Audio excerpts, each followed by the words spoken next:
Hi hello అందరికీ నమస్తే అండి.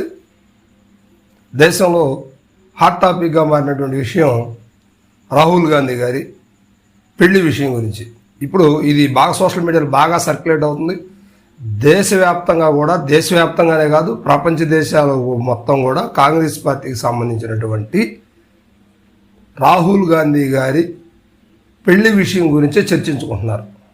అంటే ఇప్పుడు పెళ్లి వయసు దాటినప్పుడు కూడా ఆయన గతంలో ఆయనకేదో లవ్ స్టోరీ ఉందని, ఆయన కూడా ఇతర దేశస్తురాలను ఎవరినో ప్రేమించారని చెప్పేసి గతంలో కొన్ని పత్రికల్లో కూడా రాయటం జరిగింది.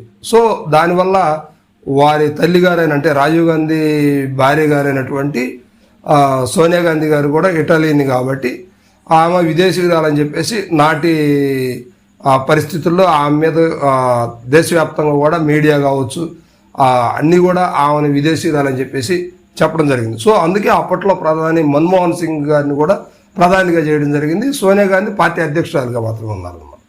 సో మరి ఇప్పుడు ఆ రాహుల్ గాంధీ గారు కూడా అదే విధంగా మ్యారేజ్ చేసుకుంటే ఖచ్చితంగా ఆయన విదేశీయురాలని చేసుకోవడం వల్ల విదేశీయుడు అవుతాడని, వచ్చిన ఆమె దేశానికి స్వతంత్రించుకోలేదు, ఆమె విదేశీయురాలుగానే ఉండిపోద్దని ఒక నెపం అయితే ఆమె మీద పడుద్ది అన్నట్టుగా ఆగిపోయిందని చెప్పేసి గతంలో ఆర్టికల్ మీద ఆర్టికల్ భయంకరంగా రాశారు.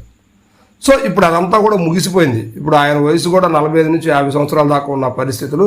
అయితే ఈ సమయంలో ఆయన తగ్గటువంటి వ్యక్తి ఎవరన్నా ఉన్నారంటే ఇటీవల కాలంలో కాంగ్రెస్ పార్టీలో మనందరికి తెలిసినటువంటి వ్యక్తి, మనకు బాగా ఆంధ్రప్రదేశ్ కంటే తెలుగు రాష్ట్రాలకు బాగా పరిచయం ఉన్నటువంటి వ్యక్తి ఒక ఆయన ఉన్నారు. ఆయన కుమార్తె ప్రణితి షిండే.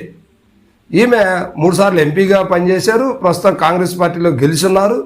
ఇప్పుడు ఆమె ఇటీవల తెలంగాణ రాష్ట్ర ప్రభుత్వం ఏర్పాటు, అంటే కాంగ్రెస్ ప్రభుత్వం ఏర్పాటు రేవంత్ రెడ్డి గారు ప్రమాణ స్వీకారంలో కూడా ఈమె హల్చల్ చేసిన సందర్భాలు కనిపిస్తున్నాయి. స్వయంగా ప్రియాంక గాంధీ పక్కనే కూర్చోవడం, రాహుల్ గాంధీ వెనక్కి కూర్చోవడం, ఇట్లాగా ఆ రోజున బాగా సోషల్ మీడియాలో ఎవరి అమ్మాయి, ఏమి ఎందుకు వచ్చింది, అసలు ఏమికి పొలిటికల్ బ్యాక్గ్రౌండ్ ఏంది, ఏమో ఆ స్టేజ్ మీద కూర్చోవాల్సిన అంత పరిస్థితిలో ఉన్నటువంటి టాలెంటెడ్ పీపుల్ ఎవరని చెప్పేసి అప్పుడు బాగా చర్చించుకున్నారు. కానీ అది ఈ రోజున బయటకు వచ్చిన విశేషాలు అనమాట. ఎందుకంటే ప్రణితి షిండే ఎవరో కాదు, మన తెలుగు రాష్ట్రాలకి చివరిసారిగా పనిచేసినటువంటి గవర్నర్,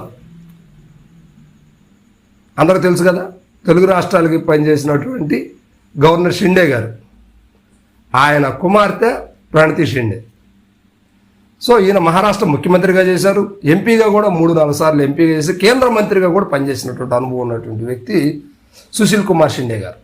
సో ఇది పరిస్థితి. అయితే ఇప్పుడు ఈమె కూడా దగ్గర 40 నుండి 45 సంవత్సరాల వయసు ఉంది. ఈమెకి ఇంకా మ్యారేజ్ కాలేదు. సుశీల్ కుమార్ షిండే గారికి 3 కుమార్తెలు, ఏమి చిన్నదనమాట. ఈమె రాజకీయ ఆరంగేటం చేసి ఇప్పటికి 3 సార్లు ఎంపీగా చేసినటువంటి పరిస్థితి. ఎమ్మెల్యేగా కూడా మహారాష్ట్రలో చేశారు. వారి నాన్నగారు మహారాష్ట్ర ముఖ్యమంత్రిగా చేశారనమాట. సో ఇది బ్యాక్గ్రౌండ్. అయితే ఈమె ఇటీవల రాహుల్ గాంధీని పెళ్లి చేసుకుంటారనేది బాగా టాపిక్గా మారినటువంటి విషయం. అయితే ఇప్పుడు క్యాస్ట్ల విషయానికి చూసుకున్నా కూడా ఇది కొంచెం ఇబ్బందికరమని చెప్పుకోవచ్చు ఈ దేశ పరిస్థితులను బట్టి. ఎందుకంటే ప్రణితి షిండే గారు ఎస్సీ క్యాండిడేట్. సో వాళ్ళు ఓసీ బ్రాహ్మిన్స్ కాబట్టి ఇది జరుగుద్దా లేదని. కాకపోతే రాహుల్ గాంధీ గారికి ఇప్పుడున్నటువంటి పరిస్థితుల్లో దేశ భవిష్యత్తుని నడిపించాలని, త్వరలో ఆయన ప్రధాని కావాలని కోరుకుంటున్నారు కనుక ఖచ్చితంగా ఇప్పుడు ఈ వివాహం అయితే ఒక కీలకంగా మారినటువంటి పరిస్థితి అనమాట. దళిత ఓట్ బ్యాంక్ అంతా కూడా రాహుల్ గాంధీకి సపోర్ట్ చేయాలంటే ఖచ్చితంగా ప్రణితి షిండే గారిని పెళ్లి చేసుకుంటే ఖచ్చితంగా ఈ జనాంగం మొత్తం కూడా ఆయనకు సపోర్ట్ చేసేటువంటి పరిస్థితులు ఉన్నాయి. సో ఇది రాహుల్ గాంధీ గారి పరిస్థితి. మరి రాహుల్ గాంధీ గారు అయితే ఆయన ఓపెన్గా చెప్పలేదు, కానీ విషయం అయితే మాత్రం అర్థమవుతా ఉంది. సోషల్ మీడియాలో కావచ్చు, ప్రధాన మీడియాలో కావచ్చు బాగా హల్చల్ అవుతుంది ఈ వార్త. సో ఇది రాహుల్ గాంధీ అయితే త్వరలో పెళ్లి ఎక్కబోతున్నారు అన్నట్టుగా సమాచారం అయితే బలంగానే వినిపిస్తుంది. రాష్ట్ర వ్యాప్తంగా కాదు, దేశవ్యాప్తంగా కూడా ఈ విషయాన్ని బాగా జరుగుతున్నట్టు సమాచారం.